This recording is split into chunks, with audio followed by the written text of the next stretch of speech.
The mask is finally slipped, exposing the nefarious agenda of the USAID in meddling with Indian politics. For decades, this so-called development agency has operated as a covert weapon of the American deep state. It has been working tirelessly to undermine India's sovereignty, interfere in its democratic processes, and manufacture instability under the pretense of aid and support. It was recently exposed that USAID gave $21 million to increase voter turnout in India, which is nothing short of blatant political interference. US President Donald Trump has exposed that there was a nexus between Joe Biden administration and George Soros, and that they were seemingly planning to topple the Modi government and elect somebody else in India. Strikingly, Trump had earlier admitted that there could be the involvement of the US deep state in planning to destabilize India after it had toppled the Sheikh Hasina government in Bangladesh. But his recent scathing remarks are seemingly the missing link that connects Joe Biden with George Soros and his minions who want a regime change operation in India. It has been well documented, and in fact, George Soros has himself openly admitted that he has given billions to defeat Modi. But the back-to-back expose by Elon Musk led Doge, all the connections are now crystal clear. Now, based on the revelations made so far, let me join the dots which connect Joe Biden with George Soros, and through Soros, it connects the US deep state with anti-India forces. They are against Indian interests, including many who are sitting in India and cynically oppose the Modi government. All they want is an undemocratic and anarchic takeover of the Indian Republic.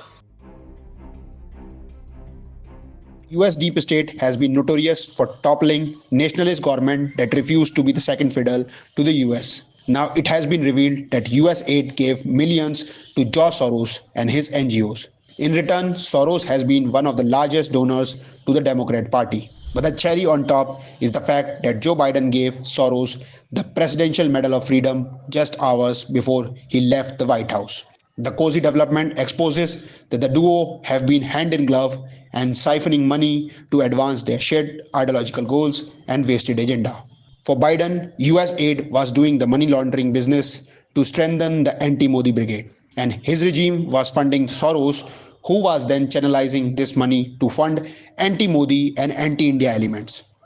Incidentally, the major benefactors of both the US aid and George Soros foundations have a predominantly negative bias against the Modi government, and they want to remove PM Modi from power, including by using unfair and undemocratic ways. It's been time and again exposed how US aid and the Open Society Foundation of George Soros funded NGOs, journalists, and foundations linked with Congress party to achieve the electoral outcome of their preference. USAID and its network of globalist enablers like George Soros, the Open Society Foundation, the Ford Foundation, and the Rockefeller Foundation have long been orchestrating anti-India campaigns.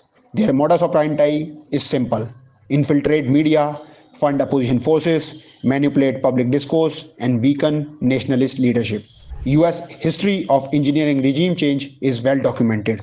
In Bangladesh, US aid played a key role in destabilization of the Sheikh Hasina government. It replaced it with a Western controlled puppet called Muhammad Yunus. The result: chaos, instability, and the persecution of minorities, especially Hindus. The same playbook was deployed in Ukraine, where Western backed elements like US aid orchestrated a coup to install Vladimir Zelensky. Now India is in the crosshairs of the deep state. Months ago, BJP exposed the dangerous triangle of George Soros, US based agencies, and the OCCRP, and how they have been working hand in glove with the Indian opposition to incite unrest. Adding another layer to this web of subversion is Sonia Gandhi's Forum of the Democratic Leaders in Asia Pacific FDLAP Foundation. This organization, where Sonia Gandhi serves as co-president, has received large sums of funds from George Soros. Unsurprisingly, FDLAP actively promotes separatist narratives, even portraying Kashmir as a separate entity. It is also alleged that Congress leaders linked Rajiv Gandhi Foundation also received funds from NGOs linked with George Soros.